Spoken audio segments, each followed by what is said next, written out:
dibandingkan Masjid An-Nur. Itu terus 1 bulan 1 kali kami bagi-bagi. Siapa yang sholat subuh berjamaah pada subuh Jumat Barokah, kami kasih sayur bayam, kami kasih singkong, ubi kayu, kami kasih sayur kangkung. Jadi jamaah yang balik di subuh Jumat Barokah itu jadilah asoy itu isinya sayur bayam sama singkong. Kami belikan sayur bayam itu 2 sampai 4 pal. 4 pal itu 200 ikan. Singkong itu 1 karung, modalnya di bawah 500.000. Jadi 1 bulan 1 kali, bukan tiap minggu, 1 bulan 1 kali ada tambahan di luar daripada snack, kopi, sarapan. Tambahan dari itu sayur bayam sama singkong. Kadang-kadang kami belikan lagi minyak makan. Minyak makan tidak usah banyak-banyak, 1/4 atau setengah kilo. Kalau dibeli di totalnya besar 2 kilo. Siapa ibu-ibu, anak-anak, bapak-bapak jamaah yang hadir di subuh Jumat Barokah, bawa sayur, minyak sayur balik. Tidak dibatasi. Mau itu anak yang datang, mau itu makno yang datang, bapak yang datang, kasih siko. Jadi 3. Kakek udah nyampe di rumah tuh berkumpul lagi yang makan 3 ekor rumah dia. Oh ini anak si A, bapaknya dapat, ini anak si A, ibunya dapat, tetap kasih lah. Kenapa?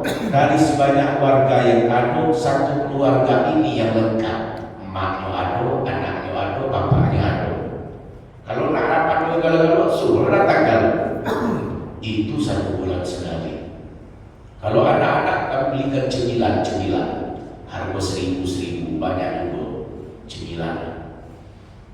Itu 1 bulan 1 kali. Dari mana dampak sedekah itu? Ya dari bapak-bapak inilah, dari jamaah yang bersedekah pada subuh Jumat Barokah. Bapak itu sudah masuk. Silakan. Dari subuh Jumat Barokah itu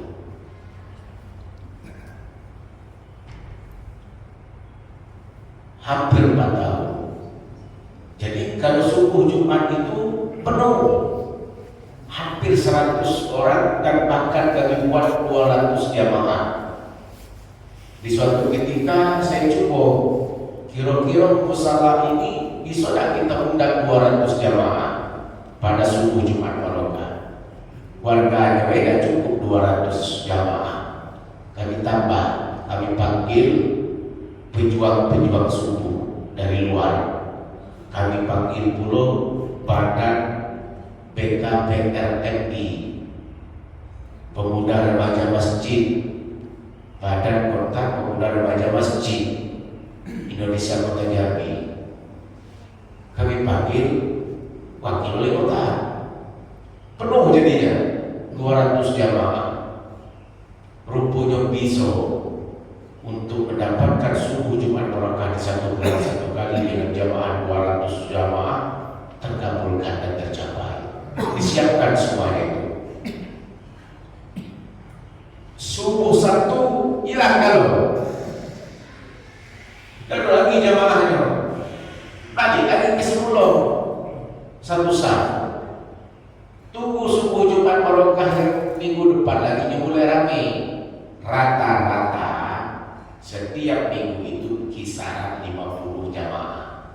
Karena pesanan sayur sarapan itu setiap minggu itu paling kecil 50.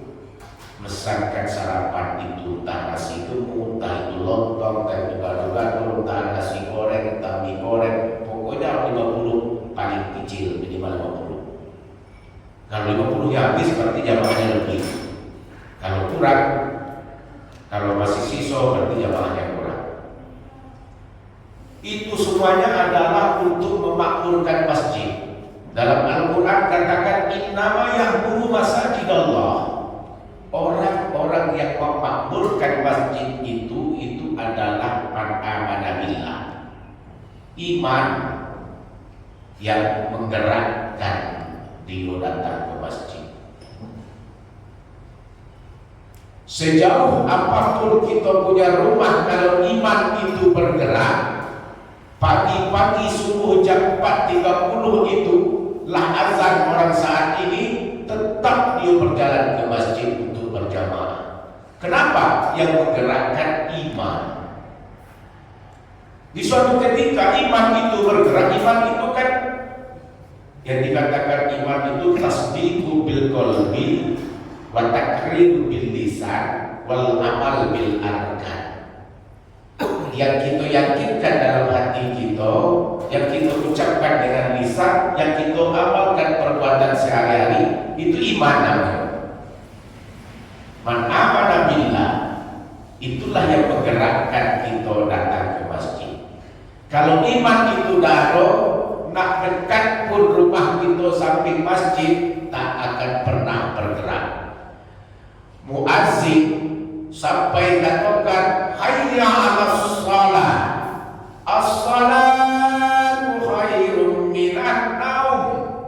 Salat itu lebih baik daripada tidur. Putus urat leher si muazzin itu, walaupun tetangga depan rumah, depan masjid, iman udah ada, jangan harap datang ke masjid. Bagaimanapun mana Pak Dahlan mana?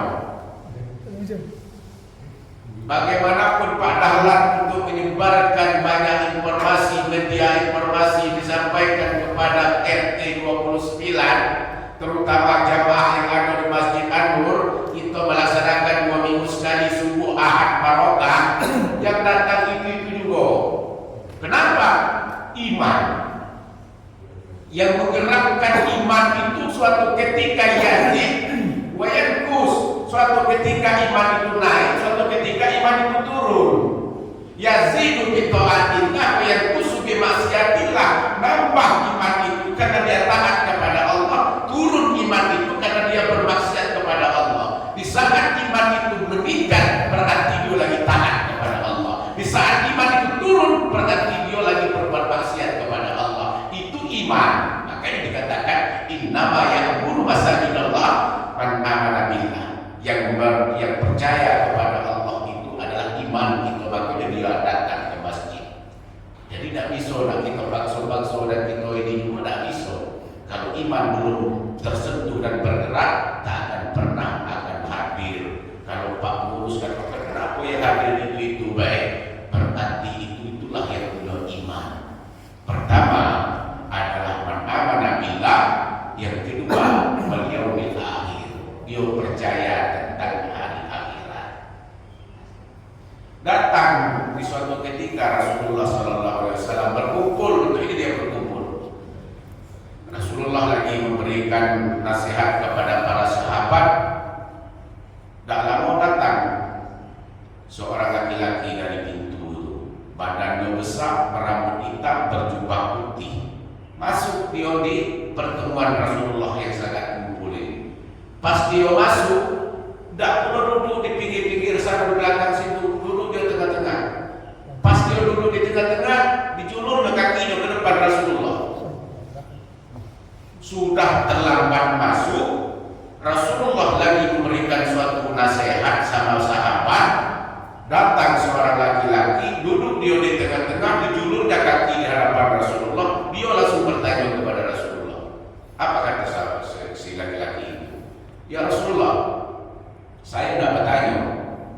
Pertanyaan yang pertama Rasulullah, apa itu iman?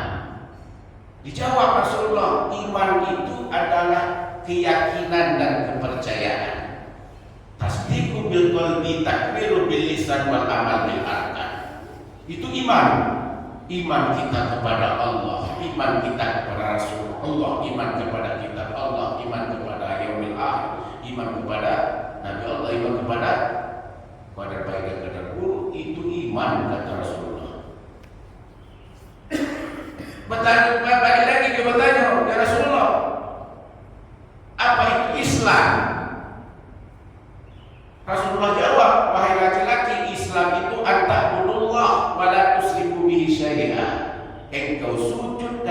menyembahkan Allah dan tidak mempersekutukan dengan benda apapun juga. Wa iqamatis shalah wa ita'iz zakah wa shaumi ramadan wal hajjil bait man istata'a ilaihi sabila. Itu Islam kata Rasulullah. Kita sholat, kita berpuasa, kita bayar zakat, kita menunaikan haji jika kita mampu. Itu Islam kata Rasulullah. Apakah laki-laki itu berhenti bertanya? Tidak. Ya Rasulullah, pertanyaan yang ketiga, apa itu ihsan ya Rasulullah? Jawab lagi Rasulullah, wahai laki-laki, ihsan itu adalah ta'budullah fa innahu tarak. Engkau sujud dan menyembahkan Allah seakan-akan engkau melihatkannya. Fa illam takuna tarak. Apabila engkau tidak bisa melihatkannya, fa innahu yaraka. Allah pasti akan melihatkan engkau. Itu ihsan kata Rasulullah. Berhenti laki-laki itu bertanya? Tidak. Bertanya lagi Rasulullah, apa tanda-tanda daripada hari kiamat ya Rasulullah? Lalu Rasulullah katakan, ini laki-laki pasti dia lebih mengetahui apa yang tidak saya ketahui. Mungkin ini lebih mengetahui daripada apa yang belum saya tahu. Akhirnya dijawab juga, wahai laki-laki, tanda-tanda daripada hari kiamat itu satu. Apabila seorang budak telah melahirkan anak dari seorang majikannya, apabila seorang pengembala telah membangunkan rumah yang mewah dan megah, apabila air hujan itu telah jatuh sebesar-besar batu, tapi jatuh air hujan sebesar-besar batu, apabila gunung telah meletus, apabila air laut itu sudah bertumpah ruah, apabila kubur-kubur sudah terbongkar, apabila bintang-bintang telah berserakan bertaburakan, apabila langit itu telah terbelah, itu bagian daripada tanda-tanda kecil hari kiamat. Jawab Rasulullah, izas sama'u fatarat wa izal kawakibun tasarat wa izal biharu ujirat wa izal kuburu bu'asirat. Apabila langit telah terbelah, bintang telah berserakan bertabrakan, air laut telah bertumpah ruah, lalu kubur-kubur sudah terbongkar, itu adalah bagian kecil daripada tanda-tanda hari kiamat.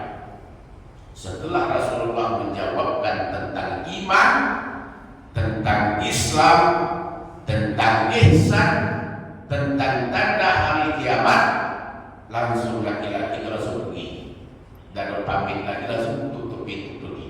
Apa kata Rasulullah? Sahabat, coba tengok kemana laki-laki tadi. Pas sahabat itu pergi keluar, ditengok di luar itu, gak ada laki-laki hilang. Gak ada lagi sahabat itu Rasulullah. Saya sudah nengok ke belakang itu, gak ada lagi laki-laki itu kemana perginya. Tidak ada sedikit pun jejak kakinya, telapak kakinya itu tinggal. Siapa itu ya Rasulullah kira-kira? Wahai para sahabat, itulah malaikat Jibril yang menyumpahi manusia, yang memberikan nasihat agama kepada kita semuanya. Baru sahabat itu sadar apa itu iman, apa itu Islam, apa itu ihsan, apa itu tanda-tanda daripada hari kiamat. Nah, ini yang dikatakan yang memakmurkan masjid itu adalah orang yang beriman dan yang percaya hari akhirat. Wa aqamas shalah wa ataz zakah. Tentu tujuan kita memakmurkan masjid itu adalah mendekatkan diri kita itu kepada Allah, yaitu melaksanakan sholat. Itu yang pertama. Yang kedua, usia. Sudah kita membahas masalah iman, kita bahas masalah umur. Kenapa kita datang ke masjid ini untuk mendekatkan diri kepada Allah? Karena umur Rasulullah SAW wafat di saat itu berusia 63 tahun, Pak Boy. 63 tahun. Pak Boy berapa usia ini? 54 kurang 63 berapa? Berapa? 9 tahun lagi jatah hidup itu. Kalau kita mengikuti Rasulullah kisaran 63 tahun. Hah? Pak Ustaz, Ada umur yang 80 tahun, ada umur yang 90 tahun. Bersyukur kita kepada Allah. Khairukum man tala umruhu wa hasuna amaluhu. Kita yang umur yang dipanjangkan oleh Allah itu sebaik-baiknya Allah panjangkan umur dengan umur yang panjang kita bisa memberikan manfaat kebaikan kepada orang. Kenapa umur itu dipanjangkan Allah? Waktu Rasulullah Sallallahu Alaihi Wasallam itu dipanggil oleh Allah dalam keadaan sakit yang sangat parah. Sakit sangat parah Rasulullah. Biasa Rasulullah kalau sakit masih bisa tegak, masih bisa untuk jalan-jalan, masih bisa duduk. Di saat yang sangat parah itu Rasulullah tidak bisa lagi, nak duduk dan sanggup lagi. Datang anak beliau bernama Fatimah. Dibisikkan Rasulullah itu di telinga kanan Rasul si Fatimah, wahai anakku, ajalku ini sudah sangat dekat dengan Allah. Nangis Fatimah waktu itu. Lalu dibisik lagi di telinga kiri, wahai Fatimah, engkaulah yang pertama kali yang akan bertemu denganku nanti di kampung akhirat. Tersenyum anaknya bernama Fatimah. Wahai Fatimah, panggil istri-istriku, suruh masuk semuanya. Setelah istri-istri Rasulullah masuk, apa kata Rasulullah? Wahai istriku, ingat, ajalku sudah sangat dekat. Jangan tinggalkan sholat. Wahai Fatimah, panggil cucu-cucuku, Hasan, Husin, panggil. Datang Hasan, Husin, wahai cucu-cucuku, ajalku sudah sangat dekat. Jangan tinggalkan sholat. Setelah itu, wahai Fatimah, di pintu rumah kita ini ada malaikat Jibril dan malaikat Israel. Suruh dia masuk. Masuk malaikat Israel sama malaikat Jibril ke kamar Rasulullah. Apa kata malaikat Israel? Wahai Rasulullah, kami ini diutuskan oleh Allah untuk menghadapmu. Ada dua pilihan, dari dua ini pilihlah salah satu. Yaitu pertama, apakah engkau akan hidup selama-lamanya atau engkau akan menghadap kepada Allah. Rasulullah pilihlah yang kedua, akan menghadap kepada Allah. Di saat Rasulullah katakan akan menghadap kepada Allah, malaikat Israel pisahkan antara ruh dan jasadnya Rasulullah SAW. Izin malaikat Israel kepada Rasulullah. Kalau itu ada malaikat Israel itu minta izin kepada kita. Kalau bisa diminta izin, kaget dulu wahai malaikat. Masih ada hutang yang belum saya bayar, masih ada tanggungan yang harus saya tanggung, masih ada lagi yang belum saya tunaikan. Kaget dulu, carilah orang lain dulu kalau bisa. Tipu di orang lain itu ngadu dulu seperti itu, jangan saya duluan. Suruhlah yang tua-tua dulu. Kata yang tua nanti dulu. Amal saya belum banyak. Waktu saya masih muda dulu, lupa beribadah. Pas nanti kala tua baru ingat. Kaget dulu. Tidak ada. Itulah bandingan kita dengan Rasulullah Sallallahu Alaihi Wasallam. Setelah itu meninggal Rasulullah Sallallahu Alaihi Wasallam. Berpisah antara ruh dan jasad. Maka dengan umur kita yang masih di usia 80-90, bersyukur kita kepada Allah. Kenapa? Lan tazula qadma abdin yaumal qiyamah. Nanti Pak Ibu, di alam akhirat itu nanti kedua telapak kaki itu tidak pernah bergeser dah. Hatta yus'ala an arba'in hisalin. Dia tidak pernah bergeser, bergerak apakah ke neraka apakah ke surga, kecuali ditanya tentang 4 hal. Apa itu 4 hal itu? An umri fima afnahu. Umur kita habiskan kemana selama ini? Selagi umur itu masih ada, kita habiskan kemana?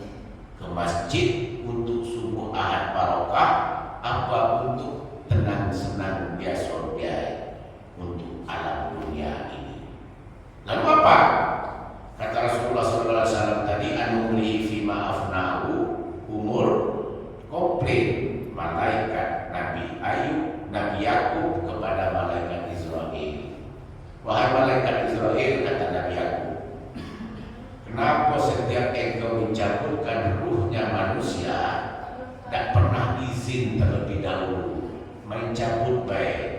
Memang janji Allah, kullu nafsin za'iqatul maut. Janji Allah itu pasti setiap napas pasti akan mati dan meninggal. Lalu kata Yakub kepada Israel, kenapa itu tidak memberikan peringatan sebelumnya? Ingat, wahai Pak Boy, 9 tahun lagi yo kasih peringatan. Marah Nabi Yakub, marah apa malaikat Israel. Wahai Nabi Yakub, siapa bilang tidak saya berikan peringatan? Sebelumnya saya sudah kasih peringatan. Apa peringatan yang kau berikan kepada manusia? 1, rambut Pak. Kalau rambut itu waktu kita masih kecil, muda, remaja, itu masih hitam. Kalau rambut itulah berubah menjadi putih, itu tanda-tanda itulah tua. Nah, di sini kan bapak banyak rambut yang hitam kan, masih muda kan ya. Nah, masih muda. Kalau berubah rambut itu dari hitam menjadi putih, itulah tua. Apa kamu umur? Ya, lebih umur 73. Alhamdulillah. Berarti Allah masih panjangkan usia dan kesehatan itu. Itulah tua. Kalau tua udah berubah putih, berarti tanda dekat lagi gitu dengan Allah. Itu umur apa? Pertama, rambut tadi. Sombong yang hitam-hitam rambut ini. Oh, kata Ustaz, itu tanda yang dekat-dekat kepada Allah itu adalah yang rambut putih baik. Yang rambut hitam tidak apa-apa. Tak boleh juga sombong kayak gitu. Yang putih juga pasti dipanggil, yang hitam juga ada juga, yang bayi ada juga, yang remaja juga banyak. Jadi tidak bisa sebagai patokan bahwa yang duluan itu adalah rambut putih, rambut hitam juga banyak. Itu yang pertama peringatanku wahai Yakub alaihissalam. Yang kedua, pendengaran. Wallahu akhrajakum min butuni ummahatikum la ta'lamuna syai'a wa ja'ala lakum sam'a wal absara wal af'idah la'allakum tashkurun. Di saat ketika kita dilahirkan oleh ibu kita dari perut ibu kita masing-masing, kita tidak tahu sedikit apapun dulu yang diberikan pendengaran, penglihatan, pendengaran hati nurani supaya kita bersyukur kepada Allah. Nah, dari pendengaran waktu masih muda, pendengaran itu kencang. Tapi kalau masuk umur 50, 70, 60 mulai sedikit-sedikit pelan-pelan hilang dia. Apalagi kalau masuk 80, lewat di depan rumah bapak. Samping SMA silakan, rumah bapak. Bapak panggil. Kira-kira tak dengar bapak itu. Kenapa tak dengar yang tak sombong? Rupanya pendengaran itu sudah dikurangi oleh Allah. Lah tuh, kalau pendengaran sudah kurang, berarti pendengaran itu itulah tuh. Bukan sombong, lah tuh kalau tak dengar. Itu yang kedua. Yang ketiga ini sudah kita tutup terakhir. Yang ketiga ini gigi. Kata malaikat Israel, wahai Yakub, gigi waktu muda, gigi itu kuat. Makanan apapun besok kita makan dengan gigi. Buka teh botol pun dengan gigi. Buka apa baik pakai gigi. Coba kalau umur masuk 70 sekarang buka teh botol atau botol-botol apa dengan gigi. Kalau ada gigi itu yang lepas, botol-botol itu tertelan. Kalau tidak percaya, kenapa? Mulai minta izin seko-seko lepas, sakit gigi dicopot, ada ganti gigi palsu. Pas makan tak bisa lagi gigi palsu yang kena telan, nasi yang keluar. Kenapa? Aduh, nengok makanan lebih milih pulo, ada agar-agar yang bisa langsung ditelan tanpa punya lagi. Rupanya disiapkan kacang goreng, disiapkan risol yang keras-keras, akhirnya tak termakan. Itu berarti yang datang itu lagu tua. Kalau makanan yang dah habis, keras-keras pulo, yang datang lagu tua, insya Allah makanan dah akan habis. 3 peringatan ini tentang usia dan umur, kata malaikat Israel kepada Yakub alaihissalam tadi. Dengan usia itu, maka momen kita perputaran waktu yang saat ini, media informasi yang sangat luas saat ini membuatkan keterbukaan kepada remaja, terutama anak-anak. Media informasi, handphone, bapak-bapak, ibu-ibu tinggal mengontrol kita apakah media ini bermanfaat positif bagi kita apa negatif yang banyak. Tinggal memilah, memilih. Yang pertama, usahakan jangan sampai media itu harus yang kita hindarkan adalah yaitu pertama yang harus dijaga dari media ini adalah qaulun zur. Yang harus dijaga itu kalimat-kalimat, perkataan-perkataan yang buruk. Saya punya Facebook, saya punya IG, saya punya TikTok, saya punya Twitter, saya punya WhatsApp. Lengkap. Jadikan media informasi itu untuk berdakwah. Bapak, pagi ini kita bertemu, nanti jam 9 pertemuan kita ini tersebar di Facebook, di IG. Itu media dakwah namanya. Pak Dahlan, saya tengok hebatnya edit buat informasi luar biasa. Siapa tahu Pak Dahlan yang edit, itu orang lain yang edit, tidak tahu saya. Luar biasa. Itu media dakwah juga. Subuh Ahad berkah. Siapa yang baca? Dari Kerinci sana. Yang membaca dari Kerinci sana. Apakah hadir di sini? Tidak mungkin. Tapi itu media informasi. Di dalam itu banyak macam keburukan, kebaikan, kejelekan, macam-macam di dalam itu. Tinggal kita memilah dan memilih kira-kira ini baik tidak untuk diserkan, disampaikan. Karena pertama yang kita jaga itu adalah perkataan-perkataan yang kotor dan buruk. Yang kedua, media informasi. Tajassus. Tajassus itu mencari kejelekan, kelemahan orang lain, atau ghibah, mengatung-atungkan orang lain. Kalau muncul media informasi itu, kita cari kesalahan-kesalahan orang, itu namanya tajassus.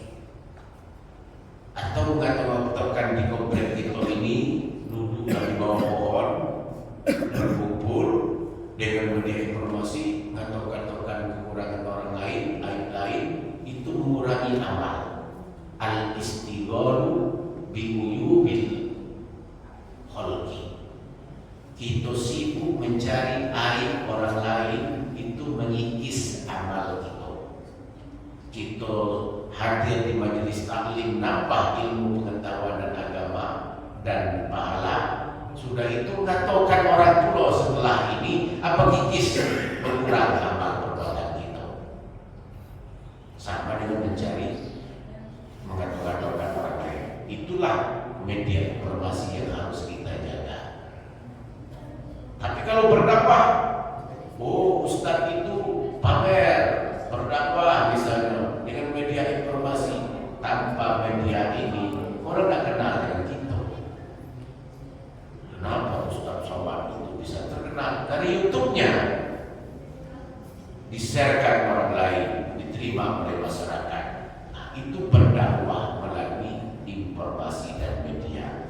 Yang jadi pertanyaan sekarang itu adalah anak-anak kita yang bermain tapi menghiraukan waktu jam tempat belajar ngaji, tapi pintar main HP, iPad. Ada permainan online itu dia bisa berkomunikasi sampai tangan-tangannya pun kaku kalau tidak dicetkan iPad itu. Itu yang harus kita jaga, yang sangat bahaya sekali itu. Peran orang tua untuk anak dan peran anaknya pun juga mau mengikuti apa yang disampaikan orang tua. Insya Allah media ini bisa tersampaikan dengan baik, dengan tujuan adalah menambah ilmu pengetahuan dan agama untuk dia sendiri. Jadi itu saja yang perlu kami sampaikan pada subuh kali ini, Pak Boy. Ya, cukup. Sekarang juga jam 6 kurang dikit, masih ada waktu untuk sarapan. Pertama, yang memakmurkan masjid itu adalah orang yang beriman, orang yang yakin dan percaya tentang alam akhirat. Dia tentu mengerjakan sholat, menunaikan zakat. Yang kedua, kita juga memanfaatkan usia dan umur kita, karena suatu ketika yang dikatakan mati tidak menentu waktu, kapanpun, dimanapun, bagaimana cara pun, itu yang kita tidak tahu. Satu, kapan kita dipanggil, di mana kita dipanggil, seperti apa cara dipanggil, itu yang kita tidak tahu. Yang ketiga, memanfaatkan media informasi yang bebas ini, iPad kita, HP kita, informasi apapun bisa kita gunakan untuk berdakwah.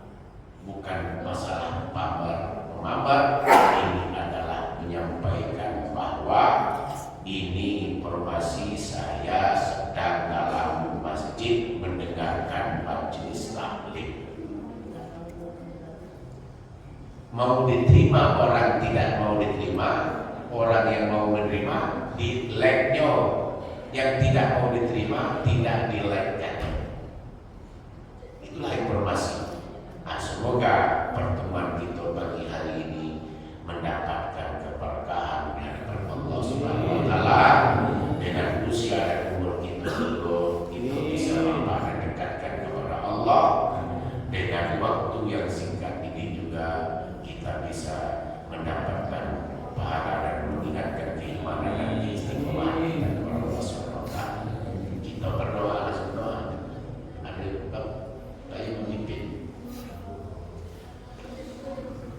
Al-Fatihah. Bismillahirrahmanirrahim. Alhamdulillahirabbil alamin arrahmanir rahim maliki yaumiddin. Iyyaka na'budu wa iyyaka nasta'in. Ihdinas siratal mustaqim. Siratal